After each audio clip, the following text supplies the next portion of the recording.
Hello and welcome back to Let's Play Rogue Trader with me, Bring It Down. Let's level up. So at level 5 we can choose a talent to add a +5 bonus to. I'm going to go with Fellowship. And we can select a common talent. Now I think I already know which talent I'm going to go with, but I still want to go over all the generic talents just so I know what's available for the future. Luckily I don't have to read all of them since many do share the same effect. For instance, the base skill talents all grant +7 to the listed skill. So all those are covered. And the weapon expert talents also share effects, but there's also a few varying effects. So for instance, bow weapon expert grants bow weapon attacks +10% armor penetration, and as does the power weapon expert. But then chain weapon expert grants chain weapon attacks +4 maximum damage.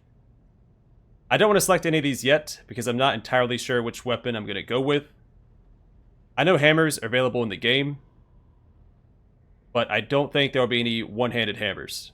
And when I think of commissars, I think of a one-handed ranged weapon and a one-handed melee weapon dual wielding.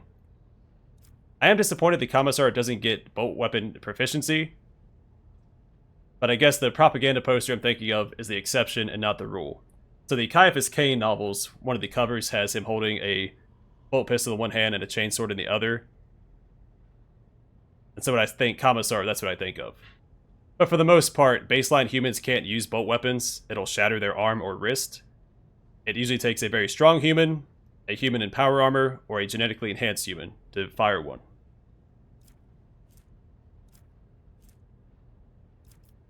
Now I also don't want to waste a talent on bolt weapon proficiency. Anyway, Combat Master. Enemies gain no melee superiority bonuses against this character, which I don't believe we've gone over yet. So for melee superiority, in melee combat, any target surrounded by more allies than enemies receives a +10 weapon skill bonus for each additional ally. Larger creatures need to be surrounded by more than 2 enemies to provide this advantage to the attackers. That's a really good talent. So you're fighting swarms of melee enemies. You can completely negate this effect.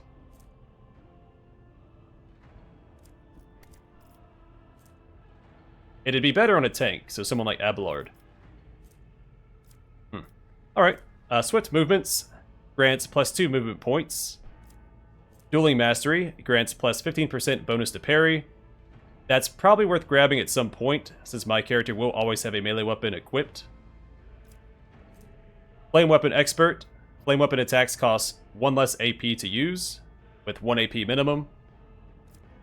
Last Weapon Expert.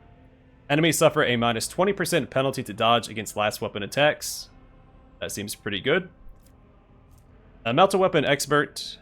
Same effect as the Chain Weapon Expert, adds +4 to maximum damage. Nimble grants +10% bonus to dodge.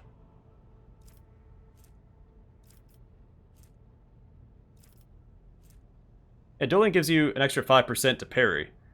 I guess that's because you have to put yourself in danger using a melee weapon. A Plasma Weapon Expert grants plasma weapon attacks +2 maximum damage versus +4. We already saw Power Weapon Expert. Solid Projectile Weapon Expert. Solid projectile weapon attacks gain +2 minimum damage. It will not die. Increases wounds by half of the character's level, rounded up.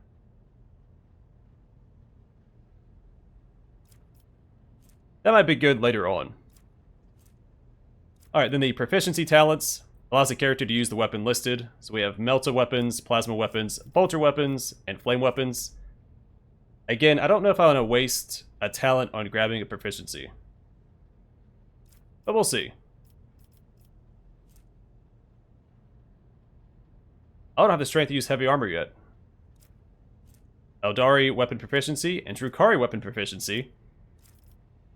Dual weapon combat. The character can attack with the second weapon in their current weapon set in addition to the usual 1 attack per round. This attack suffers a -20 penalty to weapon skill and ballistic skill and costs 1 AP more. I might grab this at some point, because I'm pretty sure I'll stick with the pistol and melee weapon setup. That also works well with at all costs. so I can shoot an ally from a distance. And grant him that effect. Whoops.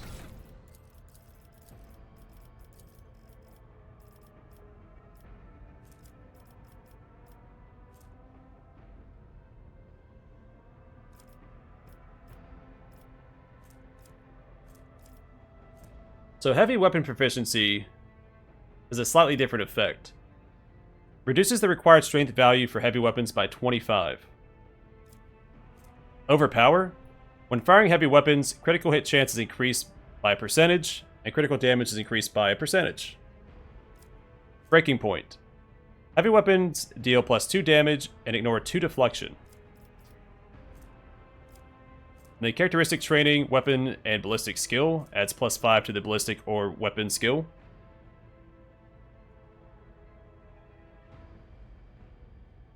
The character may improve any trained characteristic, even if their archetype or origin does not allow it. Of course, we have all of those. We have strength, agility, toughness, intelligence, so on and so forth for all the characteristics.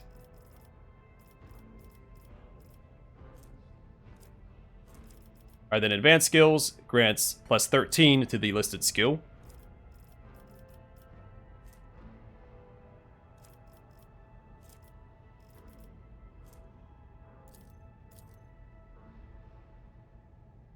Not sure why I can select advanced skill tech use, but not important. A grenadier. The soldier's first grenade used in combat does not spend AP, does not count toward the attack limit that turn. That seems pretty good. Free actions are always great. My power armor proficiency allows the wearing of power armor. And then all these talents we've seen already. So I'm going to go with Show Them Contempt. While the Commissar is adjacent to an enemy, all their allies gain a bonus to resolve. I'll have a melee weapon equipped, I'll be beside enemies a lot, and it just buffs the entire party. And so Resolve, I don't think we've gone over. Resolve influences how efficiently and for how long characters can fight in the battle. It determines the amount of momentum gained at the beginning of each turn or after killing an enemy. So this will allow us to use our heroic acts more frequently, instead of turning them into acts of desperation. That's just a fantastic effect. There's not a limited range on it as far as I can tell. You just sit beside an enemy and we get more momentum. I'm also interested in grabbing Summer Execution, but not yet. I think this is more valuable right now. And it scales with Fellowship, which is fantastic. Alright, for Abelard. Use a talent and a characteristic. I'm going to go with Toughness here. And we've seen all these already. I want to go with... Where is it at? Do Not Falter. Because this is the equivalent of 4 feats, as of right now. So we looked at... Oh, where's it at? Combat Master. Which prevents enemies from getting melee superiority against the character that has it. If we go down to... Oh, where's it at? Do Not Falter. All allies affected by Brace for Impact do not suffer the negative effects of melee superiority for the entire combat. A Brace for Impact. For 1 round, the Navy officer and their allies in a 3-cell radius gain 2 deflection for each archetype taken by the Navy officer. They also cannot be forcefully moved or over-penetrated. So at the beginning of combat, if I position correctly, I pop this, and then everybody gets the equivalent of Combat Expert. Even if the talent wasn't that good, which I do think it is, it's still cost efficient. Because I select 1 for the cost of 4, as of right now. It means no other characters have to grab Combat Expert. So I'm going to grab Do Not Falter.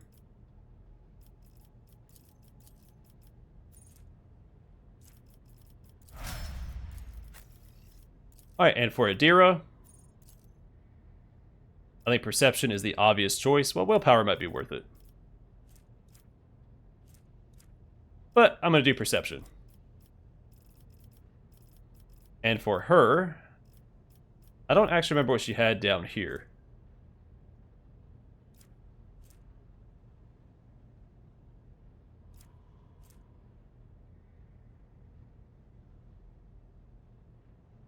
Advice and guidance is probably worth it. The first time in combat that an ally becomes a target of the Psyker's psychic power, this ally gains plus 10 to weapon skill and ballistic skill until the end of combat.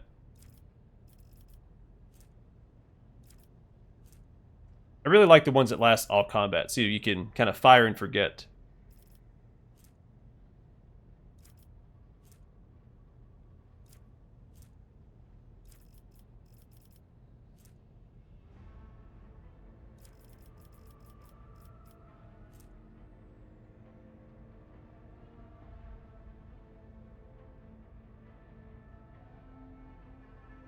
I don't think we've read most of these, have we?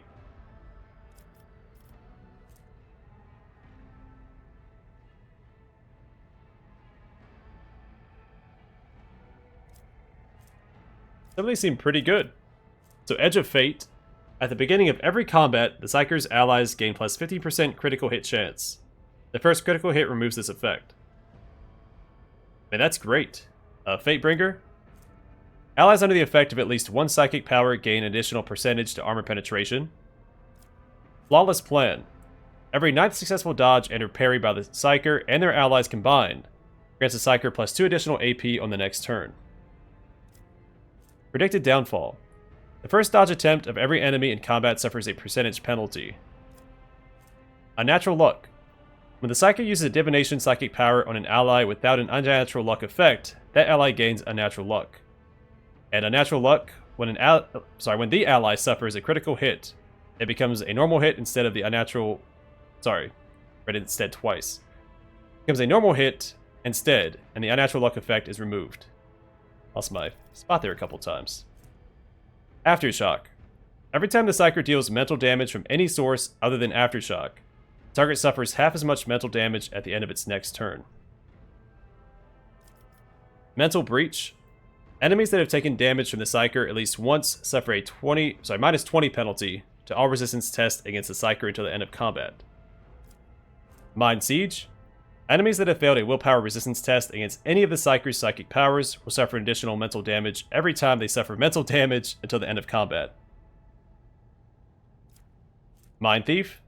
Anytime an enemy becomes a target of any particular Psyker ability for the first time, this enemy suffers a minus 5 penalty to their intelligence and perception, and the Psyker's intelligence and perception increase by plus 2 until the end of combat. Seems pretty good too. Pain Channeling. Whenever the Psyker kills an enemy with a psychic power dealing more damage than wounds of the target, the excess damage will be dealt to the enemy closest to the target.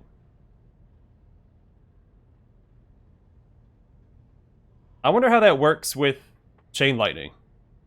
If you kill 4 enemies, for instance, if any excess damage all piles onto the next target.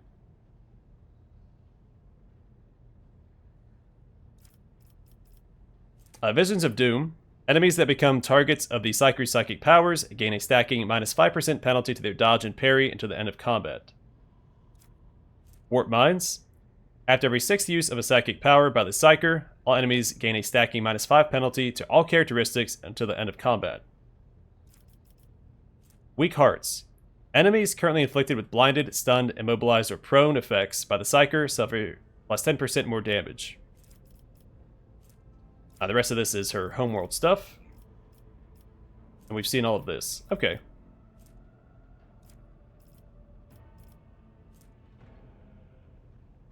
I'm going to go with Advice and Guidance. So lasts until the end of combat. And what we can do is each turn, I'll put forewarning on somebody. So we buff them with this, and we buff up their offensive capabilities.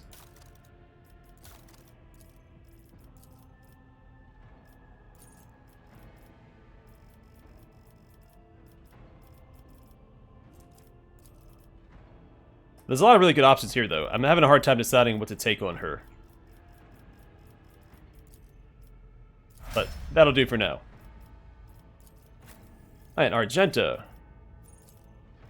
For her, I'm going to go with Ballistic Skill.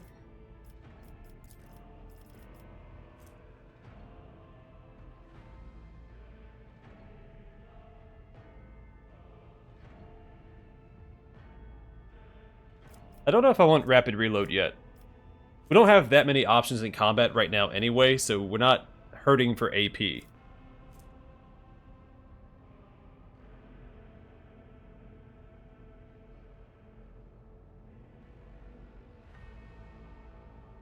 This seems pretty good if we can keep everybody clustered together.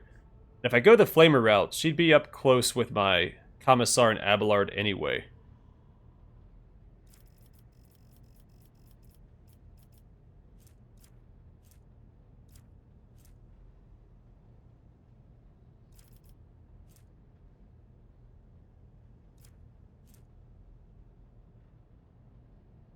I mean, this might be worth it. Just a chance to ignore any enemy attack.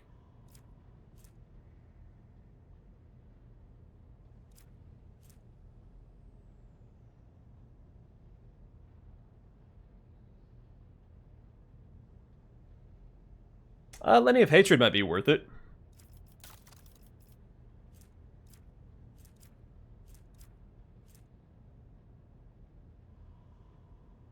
So she pops this to get momentum.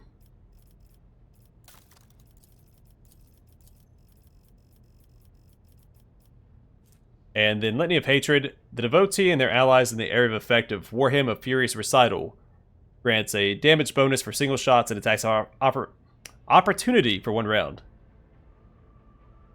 Couldn't talk there for a second.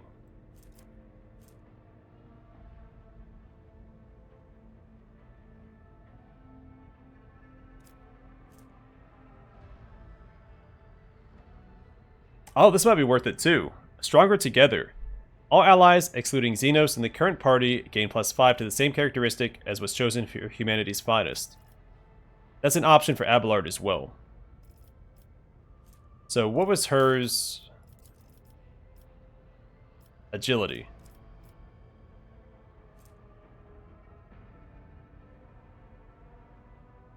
So Abelard's is toughness, and I think that's universally better. I mean, we could grab this for her as well. It's just a free bonus to agility.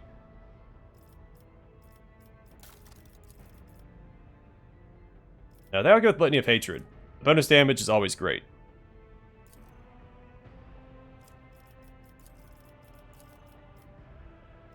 Darn it, I can't choose it in whatever order I want.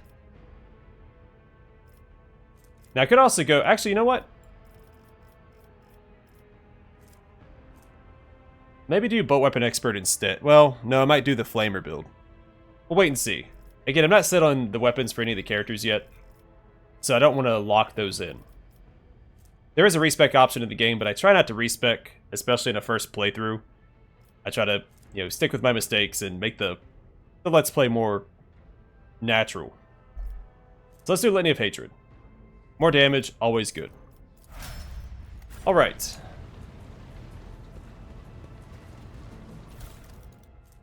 Blade Shard. A blade made from a mysterious metal that shimmers with unnatural colors. Gloves of Endurance. Whenever the wearer of these gloves gets an injury or falls unconscious in combat, their allies gain a +1 bonus to damage. And Mantle of Heroism. Requires Iconoclast Follower. Each heroic act used in battle increases the wearer's dodge by +20% until the end of combat, max 60%. We currently only have 1 Iconoclast in our party, so we give this to Abelard.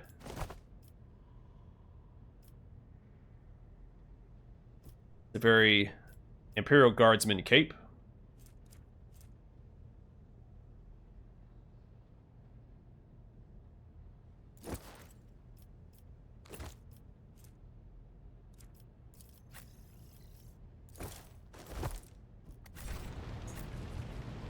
Alright, let's take a look around the bridge. Rise to the top, or get left in the dust. Okay, so Conrad ran off that way.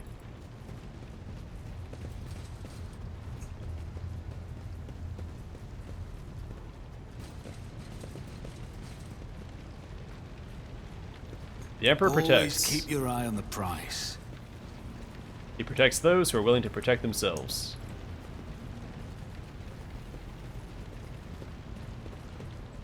The heir is dead.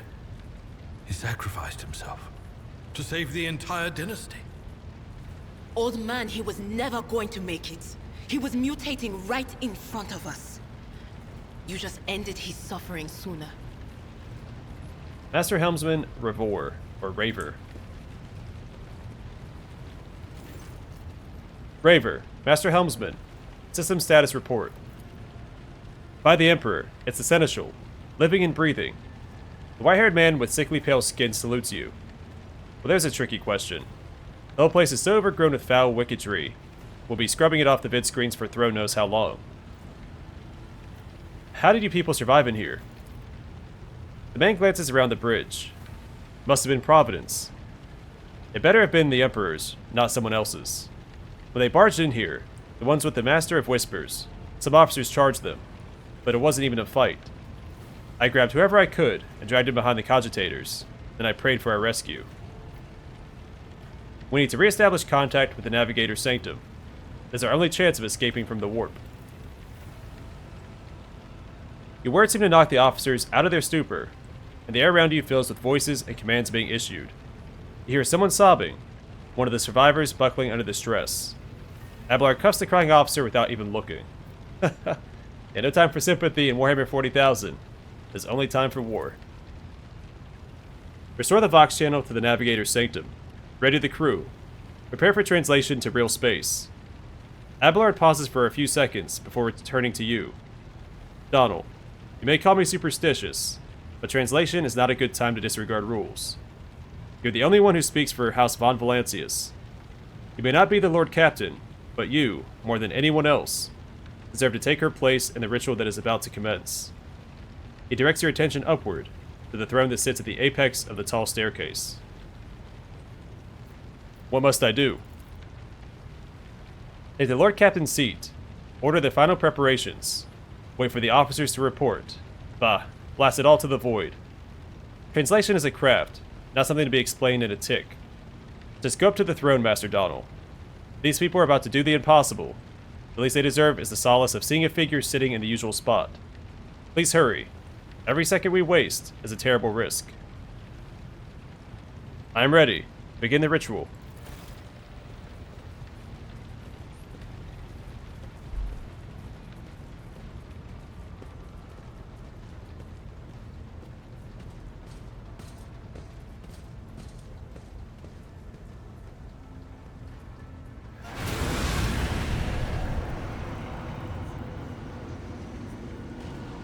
The image before you is hazy, swaying in sorcerous currents invisible to mortal eyes, as if whatever's beneath this thin shell is constantly changing, while still remaining the same.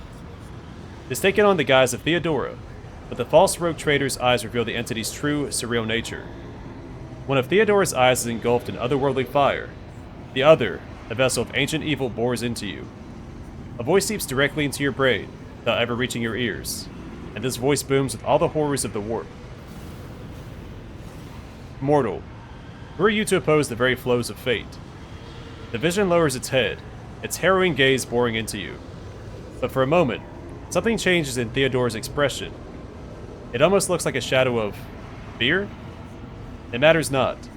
Your footfalls are an echo of the sand pouring between the scales. Your hopes and faith are my mockery.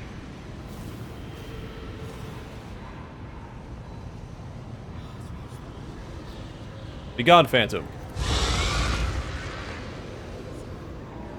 Your head begins to spin, and vicious drops slither down your cheeks. Viscous drops slither down your cheeks. You blink, and you're no longer looking at Theodora. It is the traitor Voitvir, just as fluid and ephemeral as the previous apparition. The same terrifying voice seethes from his lips. The aspirant vowed to return with a trophy, a relic that could serve the edge of daybreak. That fate was assured and the steps chosen, and yet you broke the unbreakable when you took the aspirant's place. I see you. On the day when the final dawn rises over the Iron World, I see you by my side on that day, the day of my resurrection.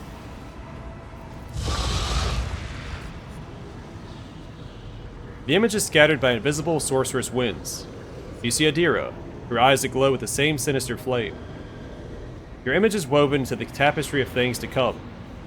I am the will of the Weaver of Destinies, and today, I will weave a new thread of elusive possibilities and fickle chances.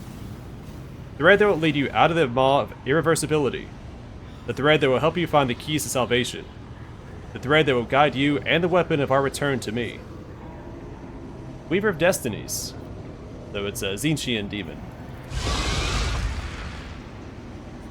A cavalcade of hazy glimpses of a future yet unknown passes before your eyes. A flash of crimson, purple. The images replace one another in a violent kaleidoscope without ever letting you get a proper look at them.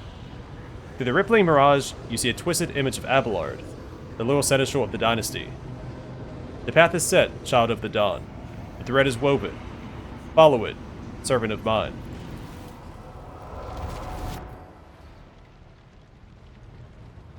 Revor turns around and looks up at you. He hesitates for a few moments, then addresses Abelard, who is standing next to you. Seneschal, the Navigator's sanctum is silent. The Vox signal is stable, which means... Abelard nods absent-mindedly. The Navigator gave his life battling the storm that nearly claimed the Von Valanci's flagship. We'll honor his memory, along with that of all who died this day. Revor does not look away. He is giving you a hard stare, his white brows furrowed. Seneschal, will you tell us now, who is that? Where's the Lord Captain? As First Officer, it is my duty to inform you, with the greatest regret and indelible sorrow, that Lord Captain Theodora von Valancius is dead. May her memory never fade from the annals of the dynasty. It takes time for Abelard to respond. You watch as he grits his teeth, unable to bring himself to say anything. Finally, he adjusts his blood-stained coat, straightens, and begins to speak.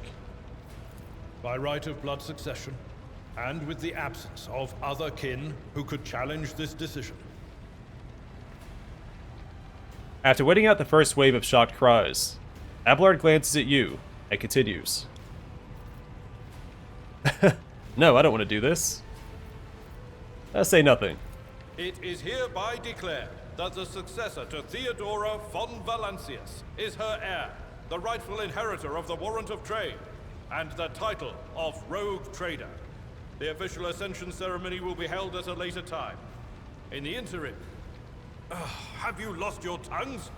Hail your lord. It is because of his toils that we all still live.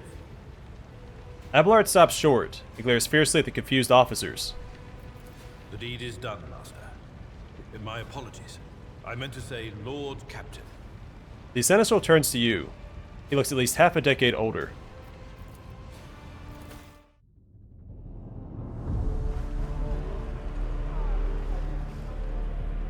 The treachery of the Master of Whispers was fruitless, but victory came at a great cost.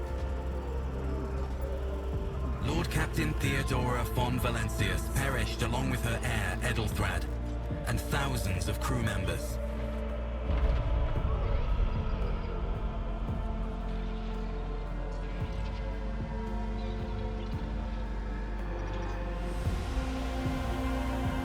Yet hope remained, for the second in line to the Rogue Trader dynasty survived.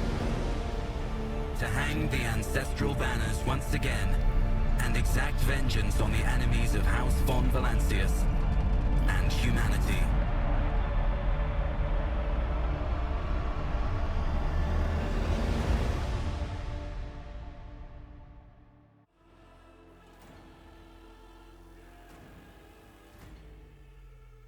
The music is really cool there.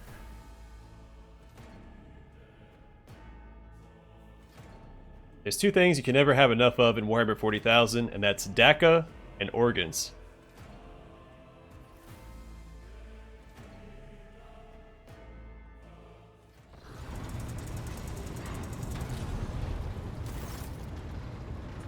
Deep shadows of wariness can be seen on Abelard's face, but the old officer's eyes are keen. They rake over you from head to toe. He frowns, mutters something, then nods to himself. Well then, your lordship. You had us worried for a few hours there. Abelard offers a thin smile. But after witnessing you fearlessly rush into the fray on deck, the only thing that surprises me is how long you stayed on your feet. Your strength only left you once the fighting was all over. Such fortitude is most admirable in a Lord Captain. You must now hold your First officer's briefing, and your new role as Lord Captain. Many of those who are about to join us on the bridge, this will also be their first briefing. We sustained massive losses among the senior and middle-ranking officers. Some posts have had to be filled by deputy, while others go unfulfilled entirely. Now the deck clans are deciding who will take over the leaderless crews. Excuse me. How did we come to lose so many officers? It appears the heretics were deliberately targeting the vessel's command. They knew exactly whom they were looking for and where they could be found, which is unsurprising, given that their informant on board was our own Master of Whispers. Abelard grimaces.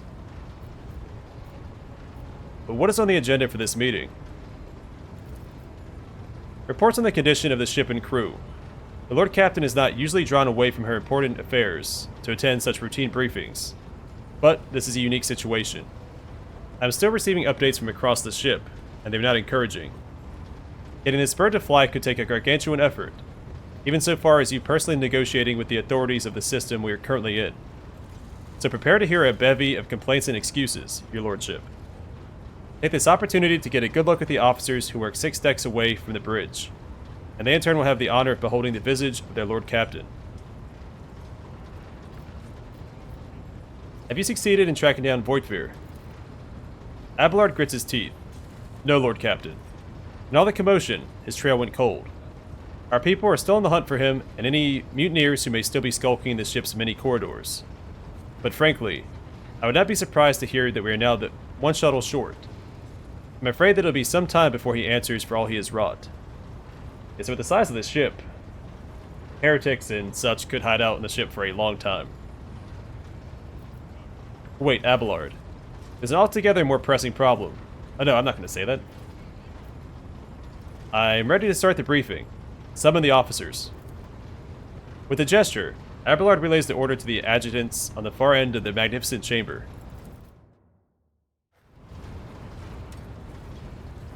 I know how those work already. A dozen pairs of eyes bore into you, the expressions revealing restraint, joy, curiosity, and wariness. Attention officers. You've been granted an honor. Lord Captain Donald von Valancius will personally conduct today's briefing. Our most gracious Lord Captain is ready to hear your reports. Perhaps you would introduce those present, Abelard. As you wish, your lordship. Abelard points to a tall, slender woman whose body seems to contain as many implants as it does flesh. Vigdis Suriata of the Tulaman line, our new Voxmaster. It is an honor to serve your lordship. The Voxmaster offers a deep bow. Aboard this vessel, you have at your command thousands of crew members and hundreds of officers and section chiefs. I'm responsible for receiving, processing, and sending all communications between you and them, as well as external sources. I'm your eyes and mouth, Lord Captain. Well, maybe not mouth. Beside her is Revor, the Master Helmsman. He steers our ship along the course set by the Lord Captain and monitors the void around us, to ensure that we do not stray into an asteroid field or a pirate trap.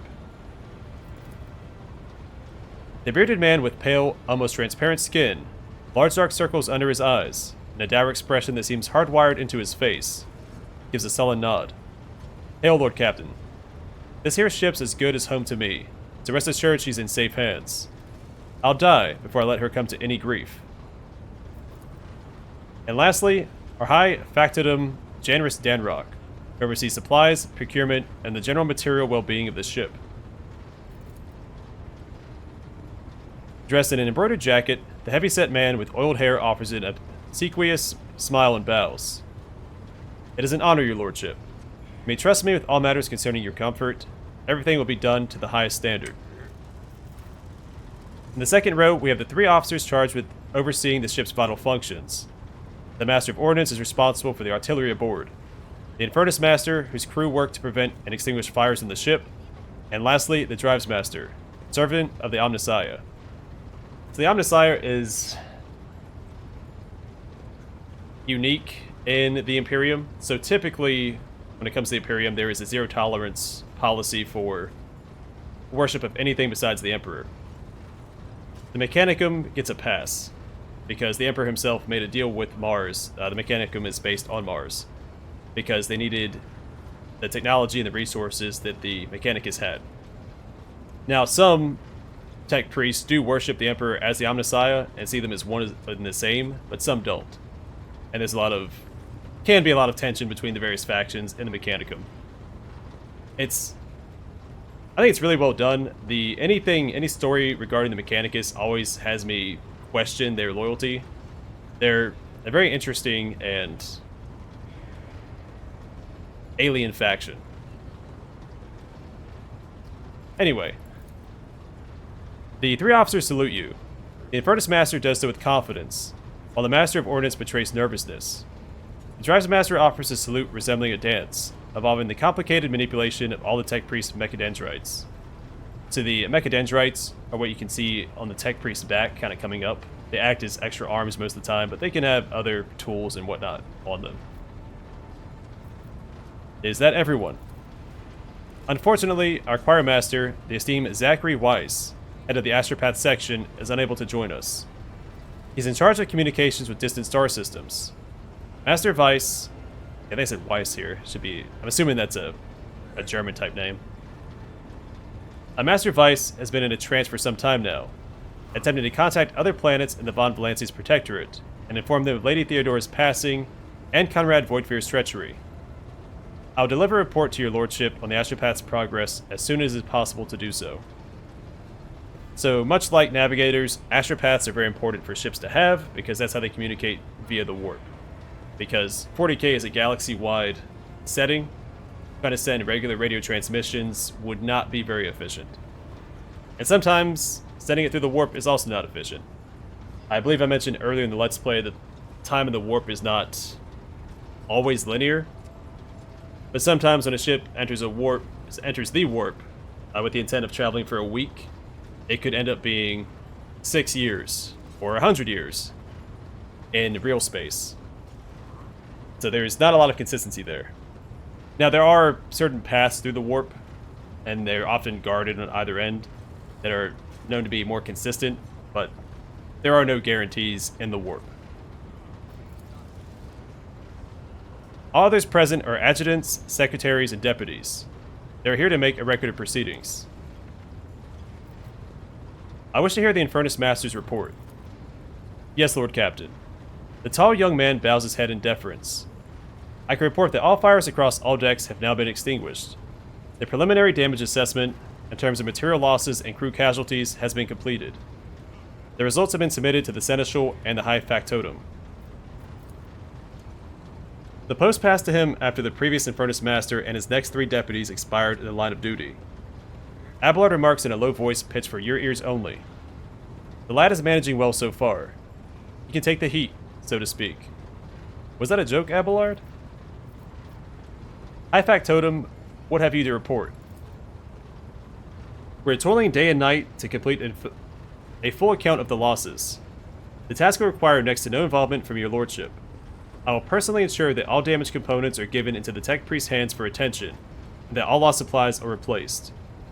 There's only one resource that I cannot replenish single-handedly, and that is people.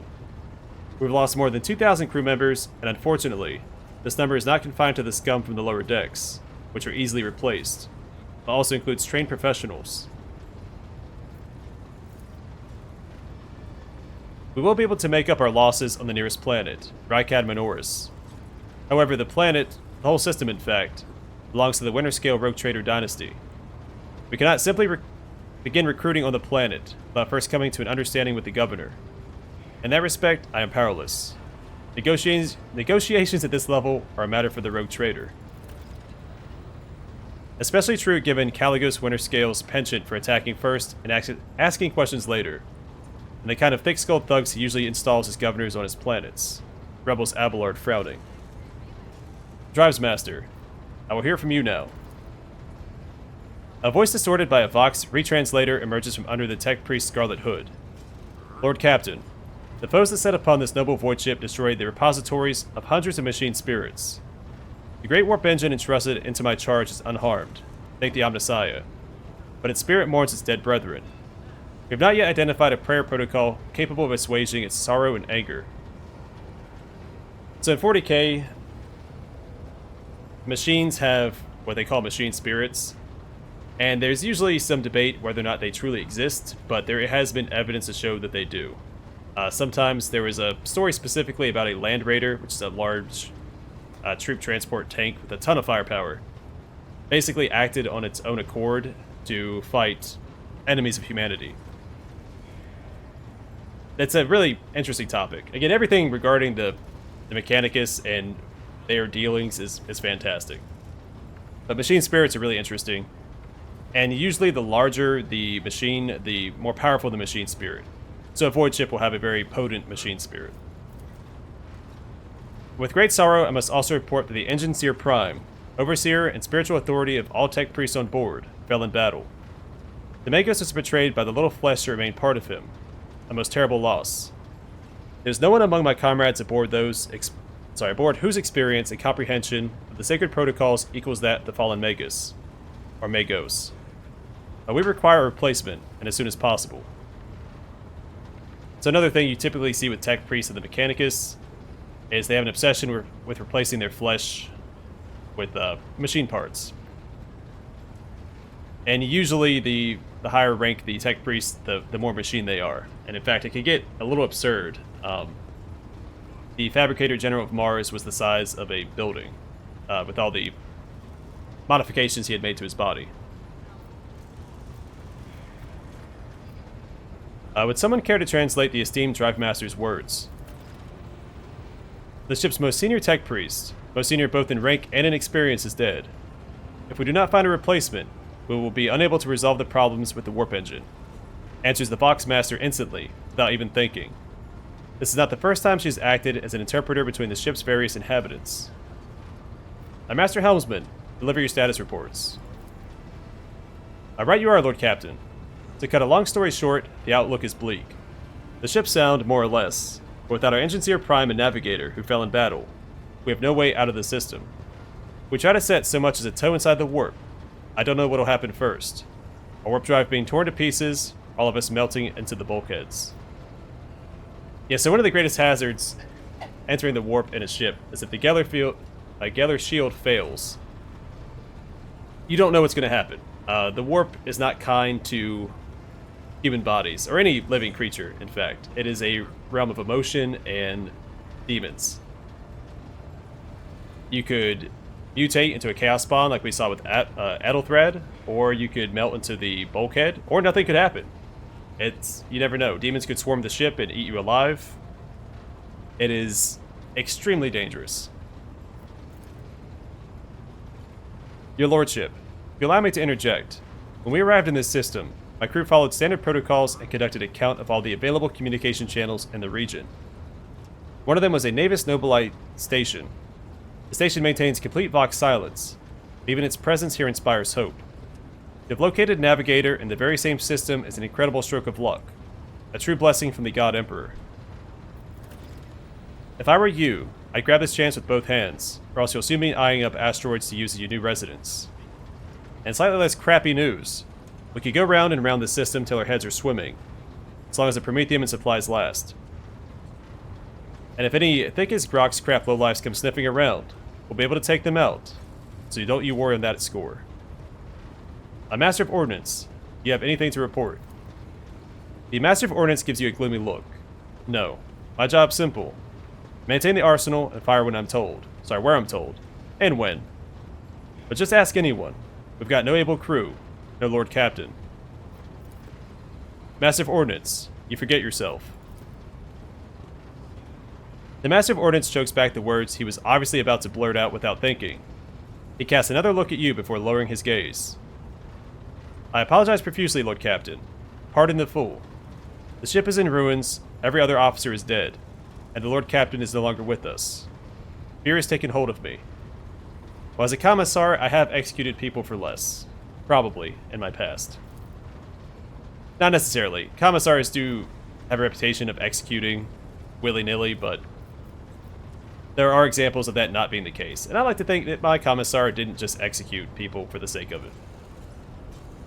Or didn't at all. I'm going to say that he hasn't executed anybody. But he does have the authority to do so, to be clear. He looks up at you. But I've heard of you, oh yes. Your fame has reached even as far as the Expanse. Why? I can't be showing myself up in front of an illustrious person such as yourself. He adjusts his uniform and stands ramrod straight.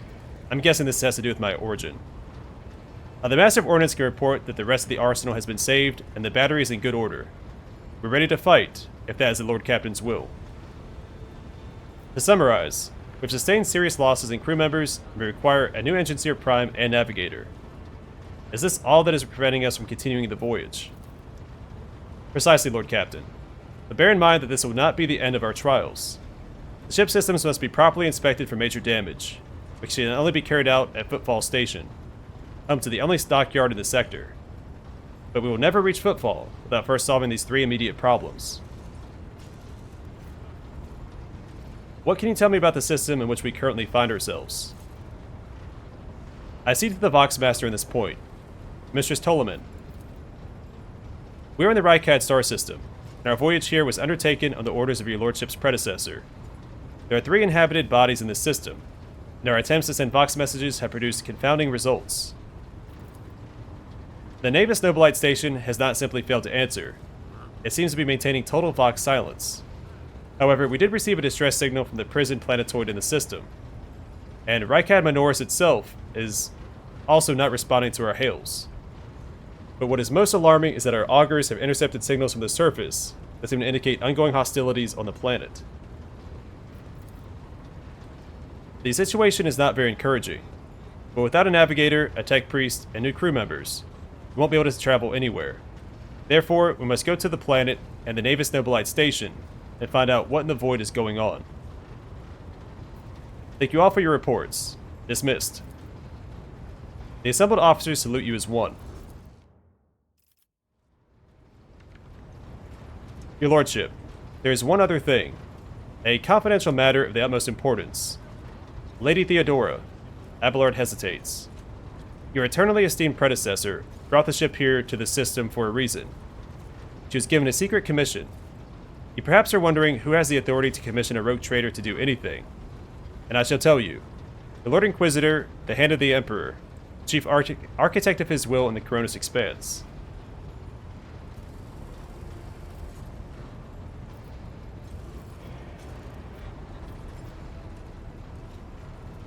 I came across a strange handwritten letter on Theodora's desk. It was signed XC. You're referring to the contents of that note, I presume. Yes, quite right. XC. Xavier Calcazar. Lady Theodora was to seek out the Lord Inquisitor's right-hand man, one Heinrichs van Calix. An interrogator, you understand. All I know is that he is somewhere in this system, that we must find him and offer him whatever assistance he requires, and then deliver him to Footfall and the Furibundus system.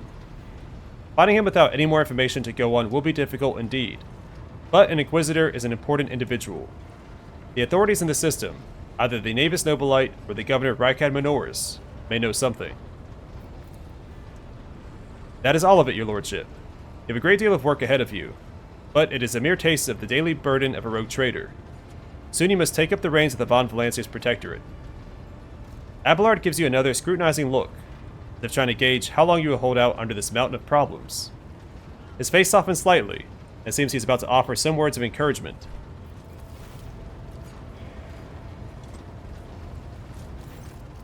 Adira, Sister Argenta, explain yourselves. The Sister of Battle grimly nods towards Adira.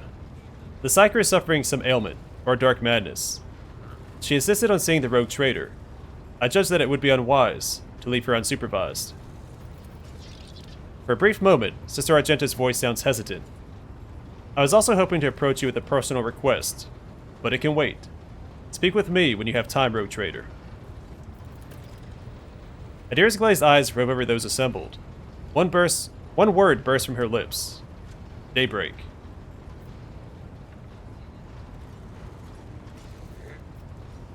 Adira, come to your senses. Darn it. Adira presses her fingers to her temples in desperation. Your lordship, here's the thing.